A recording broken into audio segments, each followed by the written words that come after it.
F sharp, and B. Once again, the bass.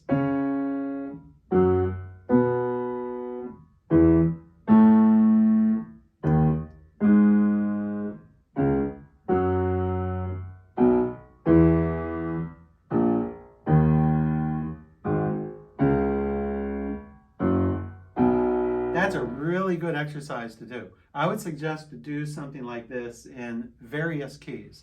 You don't have to do it in every single key, but just pick some keys. What I would say to do is just take this circle. It's really easy to do. Just take this circle, put it here, and just play some left-hand octave. Just pick a note. Let's pick B. I'm going to pick B right there.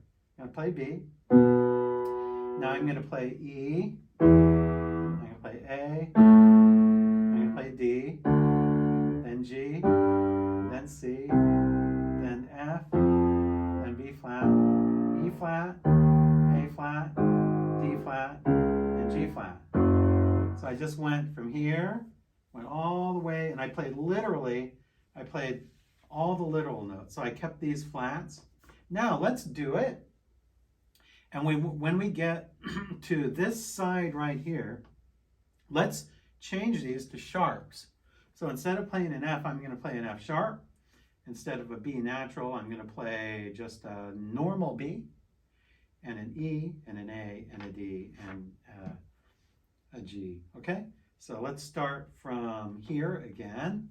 So B, E, A, D, G, C. No, actually, let's start the sharps when we get to the C. So I'm going to go from a G to a C sharp to F sharp. G, C sharp, F sharp, up to B, down to E, up to A, down to D, up to G, and then down to, I'm returning sort of to C right here. So basically I went like that, and then after I got here I went back to C, because G led me to C. That is the full circle progression going through.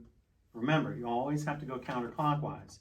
So how can you use this in improvisation? Well, improvisation, like I said, you want to start with learning how to do the bass notes. And I would suggest to make it pianistic, practice with octaves in the left hand. That's going to prevent you from doing these silly root position triads. So we're not going to do those. We're going to open the hand up and do octaves. And what I would suggest to do is just a few times just try to go around like that and make them literal first, and then you can turn them into sharps or flats or however you want to turn them into. But just remember, the general rule is you're going to go down 5 and up 4. Down 5 and up 4. Start on a note, down 5, up 4, down 5, up 4, down 5, up 4. It just keeps going like that. It goes on forever. Okay, now I want to show you an example. Before we get to the circle progression and sight reading and harmony, I want to show you a really famous example here. And this is from Beethoven's Moonlight Sonata, the first movement. So I'm going to look at 1, 2, 3, 4, 5, 6, 7, 8. If you can look at measures 7 and 8 and 9, 7 through 9 in the first movement of the Moonlight Sonata. So you can pause this, get your score, and find measures 7 through 9. Okay, once you've done that, let's look at measures 7. I'm going to first just play it without saying anything. 1, 2, 3, 4, 5, 6. Yeah, 7. Measure 7, okay.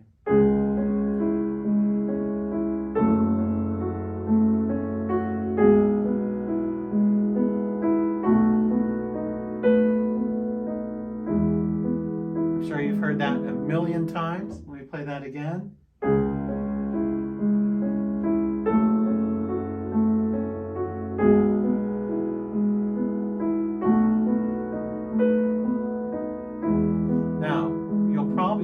Wondering, why does it sound so good? Why does it So our goal in music theory is to explain, why does it sound so good? Why is it so satisfying to the ear? And it's not just to your ear, it's to everybody's ear. Everyone loves this sound. This chord goes to this chord. This chord goes to this chord.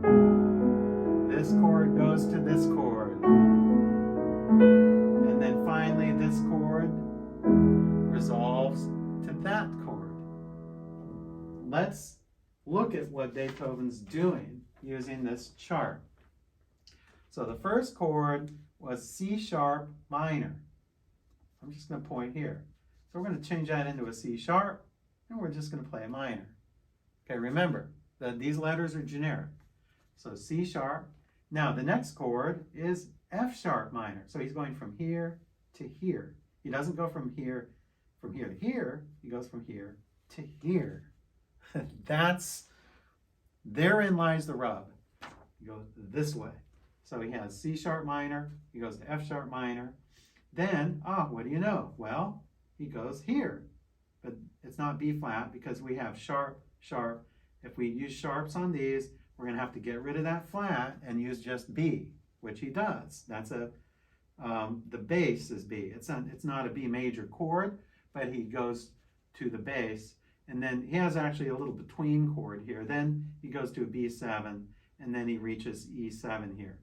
So he goes C sharp minor, F sharp minor, and then he goes to the bass is B, but over the B he has an E major chord. That's called, in music theory terms, that's sometimes called a cadential 6/4 chord. That's just a fancy term that means that Beethoven is using the second inversion of the tonic chord, E major. So he's sort of in E major because the last chord he plays is an E. So he sort of starts with the 6th chord. So it starts with the 6th chord in E major, he goes to the 2 chord in E major, and then he goes to the cadential 6/4 chord in E major. Then after that he goes to a B7, which is the dominant of E major, then he goes here. But this is very important because remember, he's not going this way, he's going this way. And so whenever you use 7th chords and you're using 7th, it always goes this way. I know I'm repeating myself, I've said that a million times. But let me I'm going to put this up on the screen where you can see it, and I'm going to call out chord names. So C sharp, F sharp, B, it's a B in the bass, but it's an E major in the right hand. Then you have a B in the bass still, with a 7th chord, a B7 chord. And then you have an E major chord. So you have the bass line starts on C sharp, goes down 5, up 4, and then down 5 or up 4. So remember that going down 5 is the same as going up 4. So if you go from E to A, that's the same as going from E to this A here. And the opposite. So going down 4, if you go from E to B, going down 4 is the same as going up 5, E to B, right? So it's easy to get those mixed up, but just remember that the circle of fifths progression, because it's using dominant 7ths and minor 7th chords, which operate in fifths, the basses are going by intervals of fifths, that it's always going down 5. So if I start on C, I'm going to start on C here. C, I'm going to go down 5. Well, let me do this. I'll hold this up while I'm doing it. So I'm going to start here, C. Down 5 to F. Down 5 to B flat. Down 5 to E flat. Down 5 to A flat. Down 5 to D flat. Down 5 to G flat. And down 5 to B or C flat. See? That's the way it works. Now, if you don't want to keep going down by 5, And you don't want to keep doing that. Instead of going down 5, just go up 4. So instead of doing this,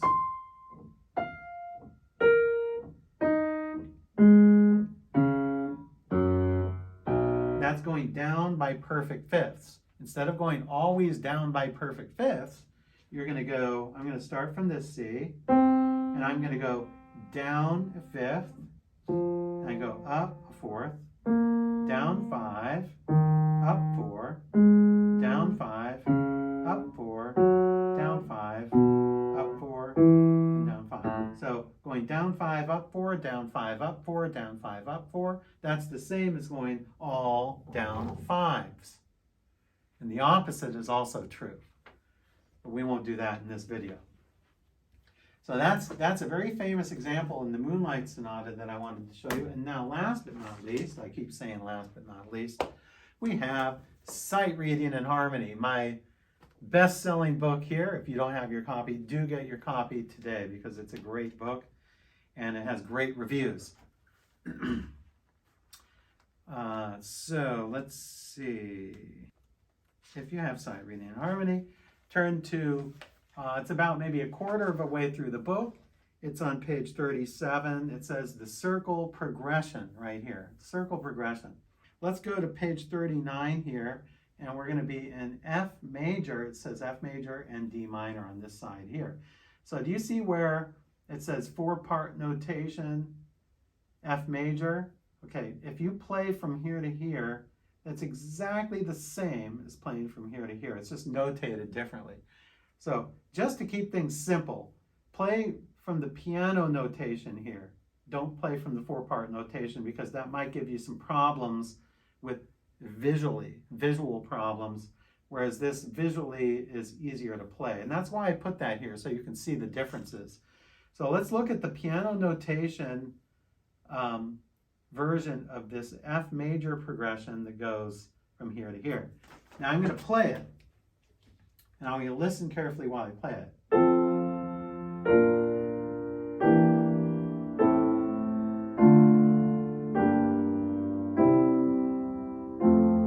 Okay, let's try that again.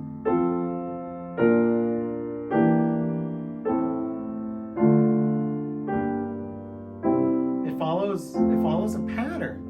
You hear the pattern? The pattern is exactly the same as that Chopin pattern. Remember the Chopin? The Chopin is going.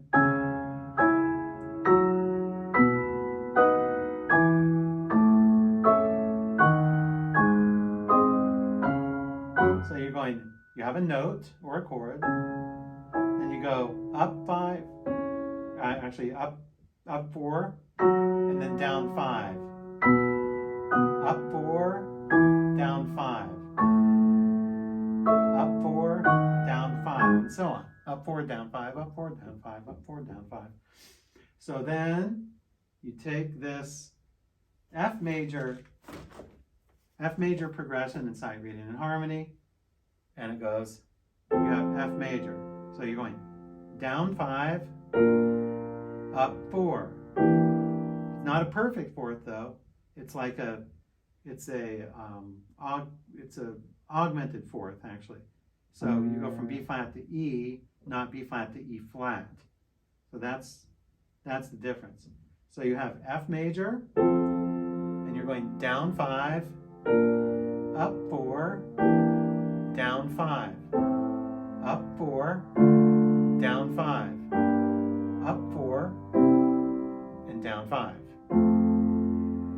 Now, if you go to the minor, D minor is related to F major. So it has the same key signature. It has 1 flat, but there's going to be an accidental in here. We're going to add a C sharp on the next to the last chord because that's a dominant chord. And usually dominant sevenths have that added in minor keys. They'll have that added sharp. Think of it as being like the harmonic minor scale. If you play the harmonic minor scale, remember you have to add that C sharp if you're in the key of D minor. Now I'm going to play this in the key of D minor. And in a minute, I'll show you what it does on this chart here. So I'll show you how it all fits together. So here is D minor. Now I'm going to go down 5, up 4, down 5, up 4, and now this is the only exception because in part writing, 2 chords usually are in first inversion. At least in the Bach style, in the Bach chorale style, they're usually in first inversion. That's why you'll see that the bass line is a little bit different. When it goes to B flat here, it doesn't go down 4, or it doesn't go down 5 as it usually does. It actually goes down 3 because that's an inversion. So anyway, once again, here's D. So we have D, down 5, up 4, down 5, up 4, down 3, and then up 1 to A, and then it ends with D. So these progressions, let's go back to the F major progression. We have 1, 4, we have a 7, we have a 3, we have a 6, we have a 2, we have a 5, we have a 1. That's just a fancy way of saying we're starting here, and we're going here, then we're going here, then here, then here, then here, and then after that, I'm trying to follow this. Yeah, after you go to G, then you go back up to C, and that leads back to F. So we're going here and here. That's exactly what Chopin did in his third ballade. Now, do you see now the value of this exercise? It's a really important exercise. This is why I included the circle progression in this book, because it's used time and time again in church hymns and Bach chorales and pieces by Chopin and pieces by Liszt. Everywhere you turn. Classical, jazz actually took that, the circle of fifths, and sort of beefed it up a little bit with sevenths and ninths and 11ths and 13ths and added chords and sharp fives and all this stuff. So jazz really isn't a whole lot different than classical in terms of harmony. That they just simply took those classical style harmonies and did a lot of embellishing the chords with additive chords like sevenths, ninths, 11ths, and 13ths, and that sort of thing. And that kind of thing you're not going to hear a whole lot in classical. So let's pick another circle progression. Let's do E flat major. E flat major on the page 483. Now let's look at the piano notation one here on the second line down, just to don't, so you don't have to complicate everything all the time, because if you read this line, it's a little hard to read if you're not used to reading 4-part notation. This 4-part notation is simplified a little bit up here.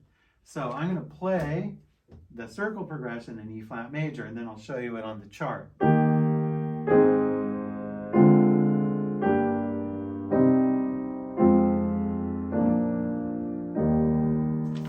So we have E flat is here, or you could just start here if you want.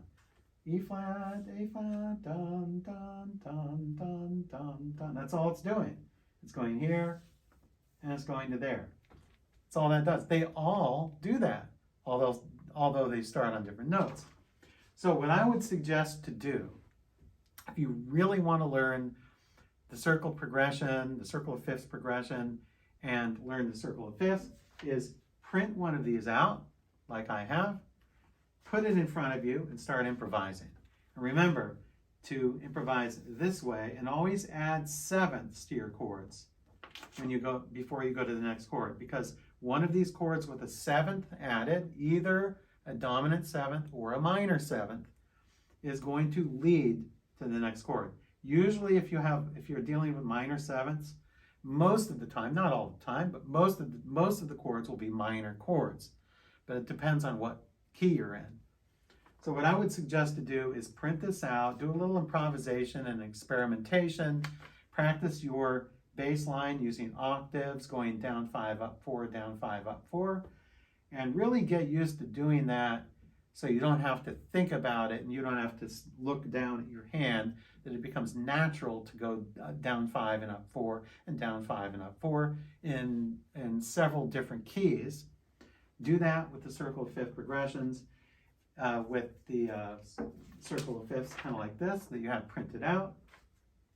And then take sight reading and harmony if you have it.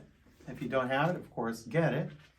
And then turn to the circle progression section here, and then just go through several of these examples. I would suggest using the piano notation line because that's easier.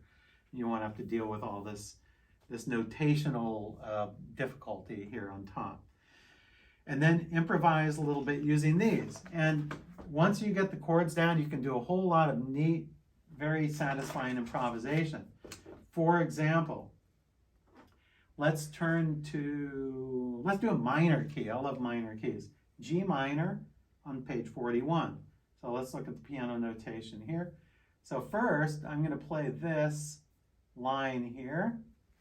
G minor, C minor, up 4, down 5, up 4.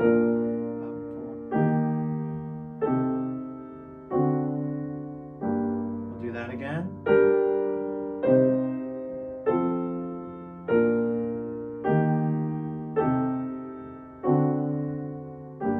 Perfect progression.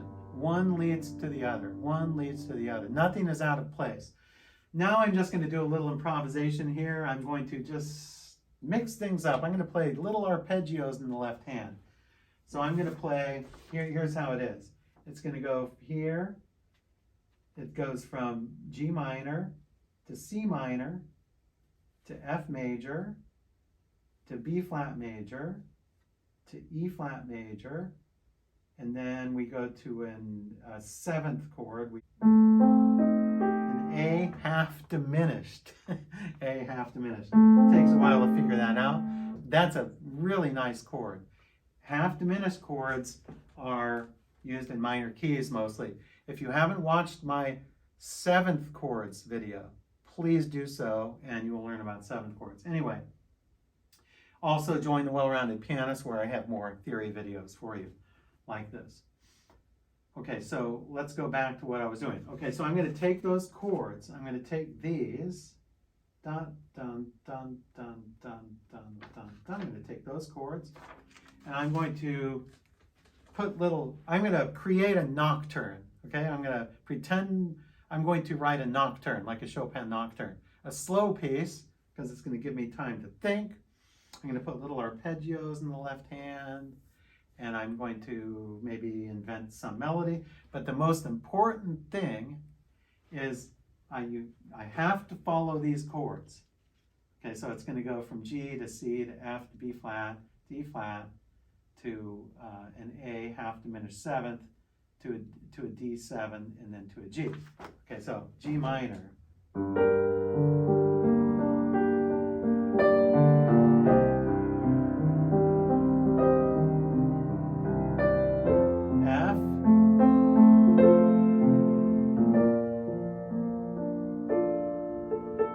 Hear that note there? I played a B flat chord. This is the fourth chord in that progression. And then if you put an A in there, it changes it into a very beautiful B flat major seventh chord. And then that will lead to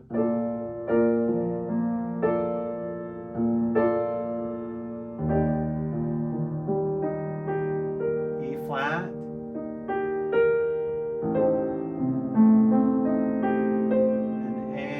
half diminished seventh,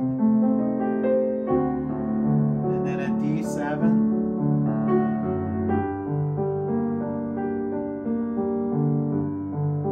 so I'm just taking the little arpeggios here, and I'm just sort of just doing little arpeggios going up and down. That's why you need to know your arpeggios, because if you know your arpeggios right away, you know, oh, G minor arpeggio. So I'm going to play a G minor arpeggio. Now I'm going to play a C minor arpeggio. Now I'm going arpeggio. Now I'm going to play a B flat arpeggio. E flat arpeggio major. Now my favorite chord of all. It's a very romantic sounding chord. That's the A half diminished seventh. And then a D7. And then goes to G.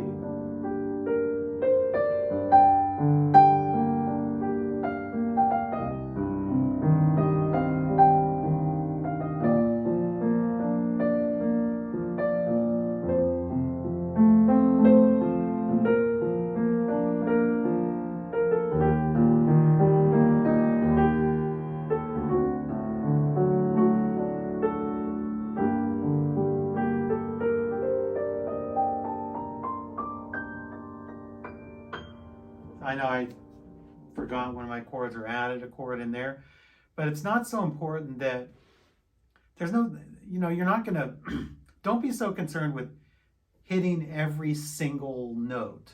Okay, we're more concerned with getting larger ideas. And by the way, the arpeggios here, if you're playing arpeggios in the left hand, leave out the third. Start with a root, like say a G, and then go make your next note a D. Leave out the B flat. Don't play that, because those get really mushy sounding. You have mushy? It's better if you leave the third out below and add it in higher. That way, and Chopin did that. Chopin wouldn't have done that. He would have done that. So instead of playing G, B flat, D, play G, D, and then put the B flat up here. That's what Chopin would have done. And you want to do anything that Chopin would have done is correct. Or Liszt. Liszt would have done that too. Any good composer would have done that. Any good composer would leave that out, at least with this kind of arpeggio, because it would sound too thick. So I'm going to play that again, and watch my left hand arpeggios. I'm always going to play the root and then the fifth above the root. So here's G minor.